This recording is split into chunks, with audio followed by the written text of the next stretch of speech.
What we can tell you is that as the results have been coming in across the United States, this election in America is too close to call. But what we can also say is that Donald Trump seems to be doing better than his critics, the pundits, or the media in the United States, or indeed in Europe, seem to think he would. And that the battle for the White House has proved rather tougher for Joe Biden than it looked when America started to go to the polls. There is a live picture of the White House. My colleague in Washington, D.C. is Katty Kay. Katty.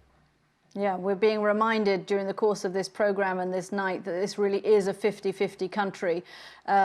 Democrats went into it hoping that they could have a knockout blow against Donald Trump, that they might take a state like Florida, a state like Georgia or North Carolina, and shut Donald Trump out of the race to 270 electoral college votes in order to win the White House. That hasn't happened, but there are several big states that are still not called, and that's because of the COVID pandemic and the number of Americans who voted early, who voted by post, and those ballots haven't yet been counted yet. And so that is why Joe Biden has come out within the last half hour and said to all his supporters, you have to be patient.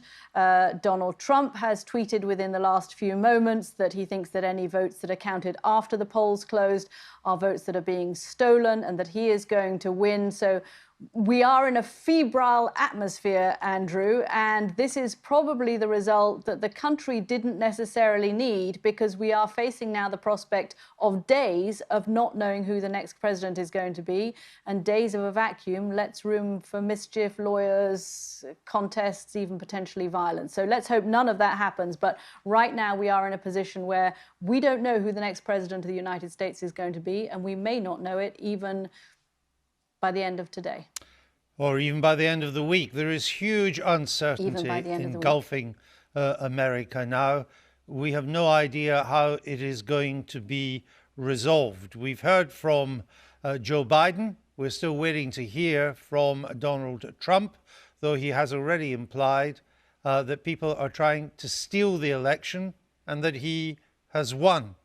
To bring you up to date on the latest picture with the results declared, let's go to Christian Fraser at the BBC touchscreen. Christian. Well, if you are just waking up and joining us, you've timed it perfectly. We are getting into the nitty-gritty of the race. This is how the map stands at the moment. Let me remind you, we are talking about the Electoral College. This is the figure that one of these men has to get to. 270 or more will deliver the White House to them. Joe Biden, currently in blue, is in 205. And Donald Trump in red on 171. What are the big states that have gone so far? Well, Ohio and Florida in the last couple of hours. Ohio here has gone to Donald Trump. Right in the sweet spot for Donald Trump. It is an older, whiter state. You can see 8 points ahead with 91% of the vote counted. Pretty much where he was, in fact, in 2016. Florida, it's always close, isn't it? Not so close this evening. Actually, Donald Trump eking out a bit more for the Republicans in Florida. 3-point lead there. That was called about an hour ago. Now, there are some states here on the East Coast which are yet too close to call. Let's talk about North Carolina, which was close in the polls before the election. Donald Trump here has a 76,000 vote lead. There are 220,000 votes to count. There must be some uncertainty in North Carolina for them not to call that at the moment. This was the absentee vote. It skewed heavily towards Joe Biden. We don't know what those votes are that they still have to count, but they haven't called it.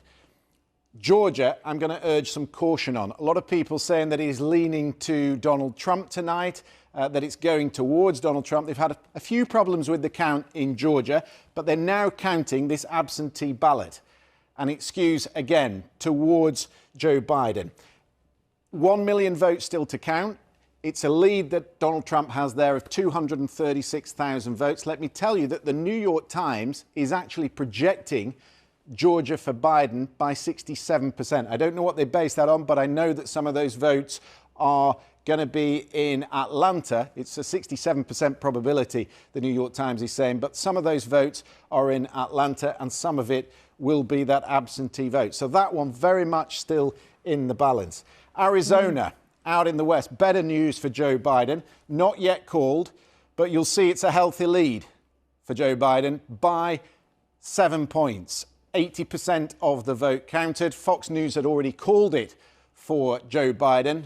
White House didn't like that. Not quite sure what the Republicans are seeing here, but it looks to me as if that is going towards Joe Biden. I'm looking at the rest of the map. It's suddenly all about the Midwest, as we said it would be at the beginning of the night. So let's get to our safe map here. Okay, so these are the states that I think will be in red and blue by the end of play, by perhaps 9 o'clock. And what I'm going to do is I'm going to key in those that a little later today may have been coloured in for us. So Texas, we think will go for Donald Trump. We're going to leave North Carolina and Georgia for the minute. I'm going to put Arizona in the blue column. We've just shown you that. Nevada looks pretty good in terms of the absentee ballot. Okay, so that's what the score would look like, 233, 216. So what might we get? Well, AP have already called Minnesota for Joe Biden. That takes him to 243. He's now 27 short, okay? We've got Pennsylvania is 20 votes, so he could take Pennsylvania. Some of the exit polling looks quite good for Joe Biden. Combination of two of those three would deliver the White House to Joe Biden.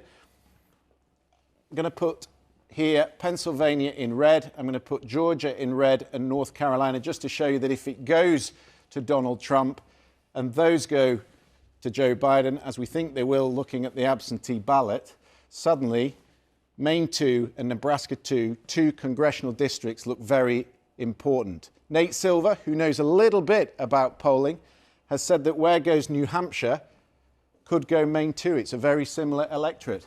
That would be enough for Joe Biden. But it's not there yet, so we're going to put it in grey. And that's just one example. It's a scenario, but there's an awful lot in the balance. It is on a knife edge.